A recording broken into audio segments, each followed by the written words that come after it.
Good morning विद्यार्थियों। आज हम आप लोगों को व्याख्यान संख्या 18 के अंतर्गत पाई ग्राफ यानी कि वृत्त आरेख क्या होता है पढ़ाने जा रहे हैं। आप जानते हैं कि पिछले हमने व्याख्यान संख्या 17 में लेक्चर नंबर 17 में बार ग्राफ और पिक्टोग्राफ पढ़ाया था। तो पाई ग्राफ क्या होता है, यानी कि अंग्रेजी हिंदी में कहें वृत्त आरेख। तो हम क्या करते हैं, अपने आंकड़ों को एक वृत्त में निरूपित करते हैं और वृत्त में निरूपित करने के लिए हमको अंश यानी कोण की आवश्यकता होती है। तो हम क्या करते हैं कि अपने आंकड़ों को अंश में बदल देते हैं। तो अंश में बदलने के लिए हम क्या करते हैं कि जो आंकड़े हमको प्रतिशत में दिए होते हैं तो उनको हम अंश में बदलने के लिए एक सूत्र का इस्तेमाल करते हैं। जैसे अंश बराबर 360/100 गुणा प्रतिशत मात्रा। अब मान लीजिए कि जैसे उदाहरण के लिए हमें किसी दुकान में जाना है और टेलीविजन खरीदना है। टेलीविजन के बहुत सारे ब्रांड होते हैं, तो बहुत सारे ब्रांड में किस ब्रांड की कितने प्रतिशत बिक्री है, उस बिक्री को हम पाई ग्राफ के माध्यम से समझाना चाहते हैं। तो मान लीजिए कि जैसे कोई सवाल है, ले लेते हैं कि उसमें कई मॉडल हैं। जैसे मान लीजिए कि इसके नाम हम लिखे देते हैं उदाहरण बना करके A, B, C, D और E। ठीक, मान लीजिए A मॉडल 40% बिकता है, B 20% बिकता है और ये 10-15 कर लीजिए, 15 और ये 15 और E मॉडल 10% बिकता है। तो हम इन आंकड़ों को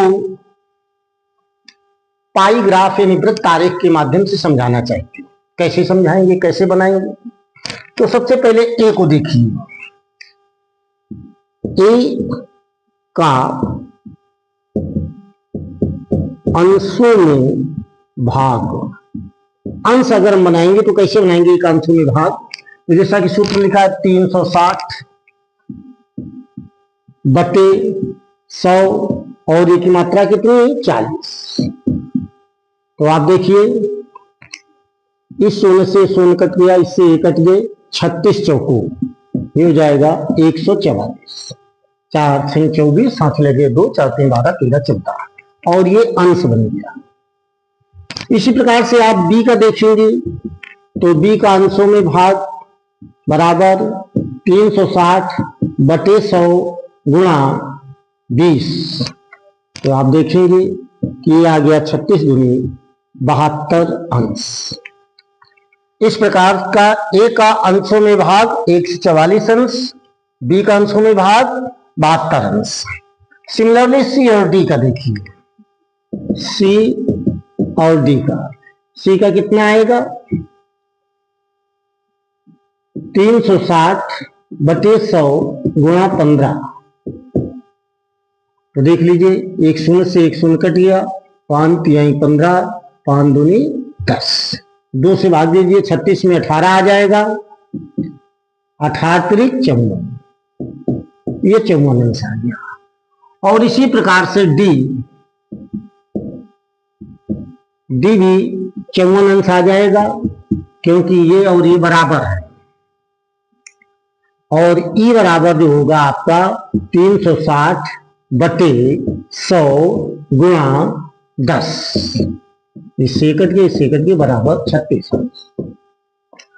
अब हम ए का 144 अंश, बी का 72 अंश और सी का 54 अंश, डी का 54 अंश, ई का 36 अंश, ये सभी हम एक वृत्त बना करके दिखाएंगे।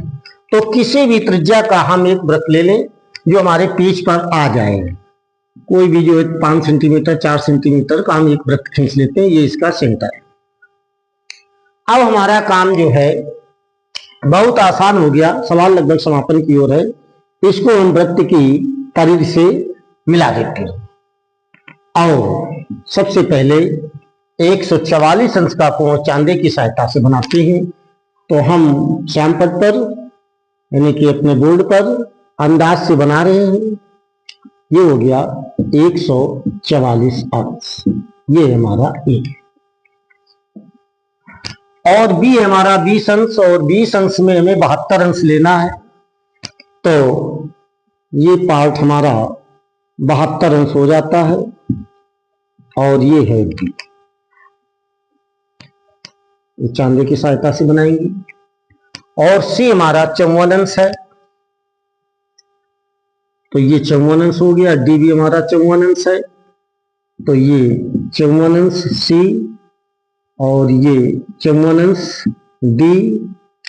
और इसके बाद में ये भाग हमारा बचा 36 अंश, और ये है, इसको कहते हैं पाई ग्राफ निरूपण। तो आपने क्या किया है कि इन दिए गए आंकड़ों को पाई ग्राफ में बदल दिया है। तो पाई ग्राफ निरूपण में सर्वप्रथम पुनः एक बार सुन लीजिए कि हम सबसे पहले प्रतिशत मात्रा को अंशों में बदल देते हैं। तो ए का अंशों में भाग 360/100 गुणा 40, ए की मात्रा 40।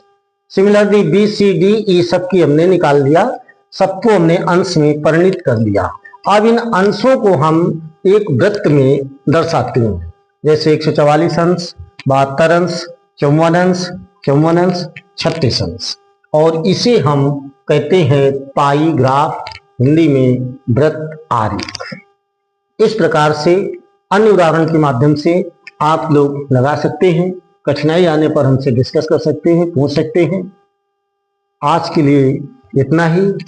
अगले टर्न में हम आपको इसी अध्याय के अंतर्गत सजाती और विजातीय व्यंजकों का योग और व्यवकलन अर्थात घटाना पढ़ाएंगे। इन्हीं शब्दों के साथ आज वाणी को विराम देते हैं।